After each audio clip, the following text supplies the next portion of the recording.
Alright, gents. Here's, I got a few questions about. You know that story? The goats and the bridge and the troll? The goats versus the troll under the bridge? You know that story? I have some questions about that story.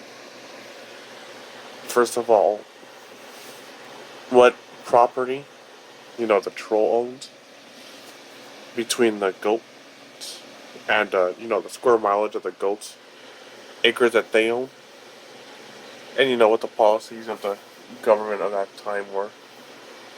Now, does the troll have a job in order to be able to afford, you know, that bridge, paying all the taxes he needs for it? Because trolls virtually do nothing. Now, goats, I believe they get some special government attention. Because, they're goats. They have multiple usages. They can either be used to work, haul stuff. They can also provide meat, food, by dying them, by getting themselves killed, which I guess wouldn't work for a job. Or they could provide milk, unless they're male, in which they could provide the female, with an offspring, so that it would have milk. But yeah, so I guess, yeah. So the goats would actually have the money in order to afford the acreage. What the fuck is that? The acreage of their land. Because first of all, they work, they mate for need, and then if one of them, is expendable, then they'll sacrifice that one member. What the troll do? It just kidnaps children and destroys livelihoods. The troll doesn't do anything. So what delegation does the troll have on the bridge? And these goats they absolutely needed to cross the bridge, I guess, for some reason, just to get to the grass on the other side of something, even though they could have gone literally anywhere else but the bridge. Hell, they could have walked around the bridge. They didn't. It's not like grass doesn't only exist in their area. I mean, that took place in Ireland, right? There's grass all over Ireland. So, now, I'm thinking that these goats were actually government, tax collectors, and they had to snuff this troll out because he wasn't paying his taxes. Obviously, he couldn't. He's a freaking troll. So, yeah, they were just sent there by the king or some crap like that, or the emperor,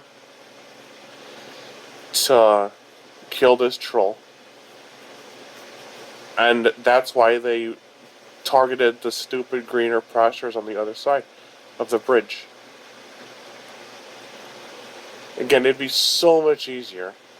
Now, I completely forgot the story, but, don't a few of them die?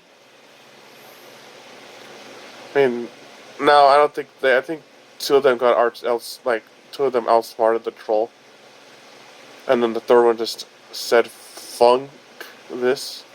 I fucking just I don't know, butt smacked the troll with his horns and then murdered him somehow. Now, what's up with that story and the Three Little Pigs? It's basically just a rip-off of the Three Little Pigs. I think the goat's Gruff. I think there's three goats Gruff. So, yeah. Now, it's a very creative rip-off because there's no, special little victim.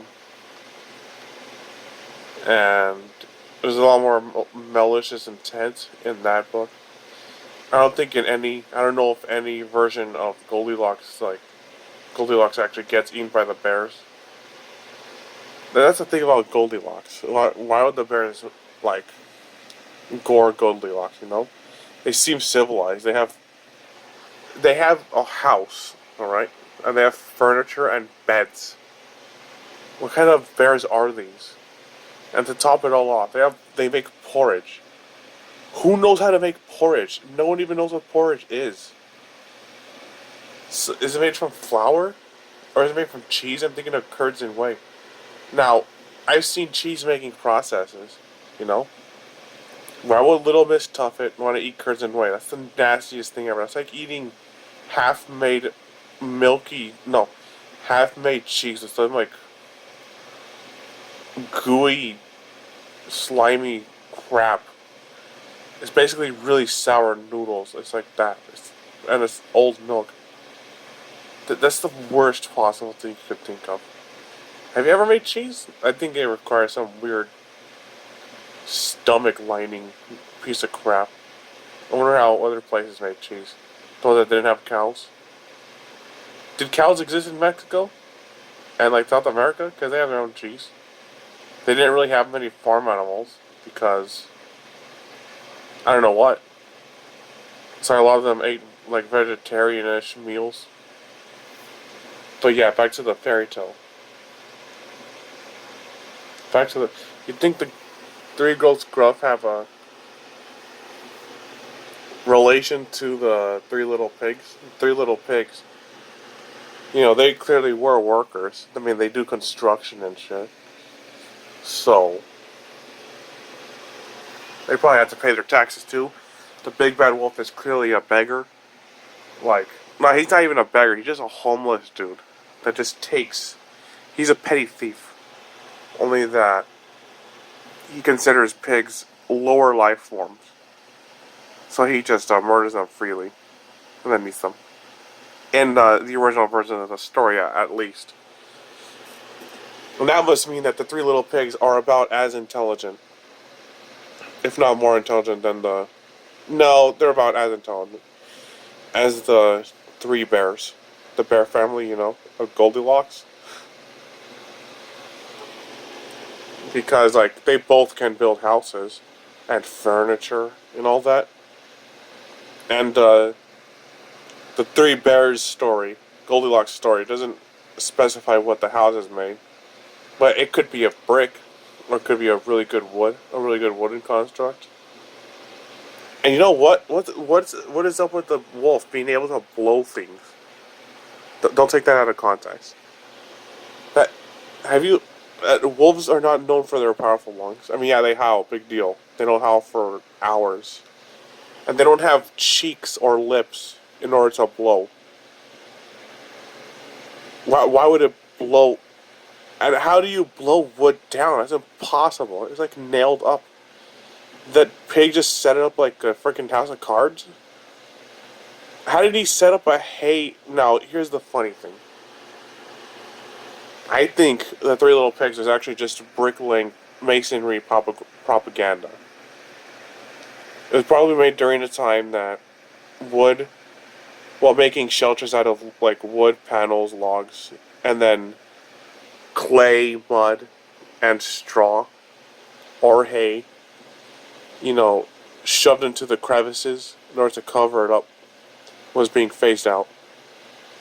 And so, how do you phase out something like that? You infiltrate the child's minds with this story about three civilized pigs that can somehow build, even though they don't have any thumbs. And you know what? Yeah, you know what? I figured out the real reason for Three Little Pigs. It's masonry propaganda. Because they didn't want people to use wood anymore. They didn't want people to use manure, dirt, and dried grass. That's all in the past. But still, I mean, if they have bricks, but they don't have nails. You know how hard wood, like a wooden structure, so if it's got nails in it and it's not set up with clay and grass and leather straps, I guess. I mean, I built many houses over and over again in Skyrim, so I'm a freaking building expert on houses. Yeah. I forgot what other point I was gonna make, so I'm just gonna say good night for now.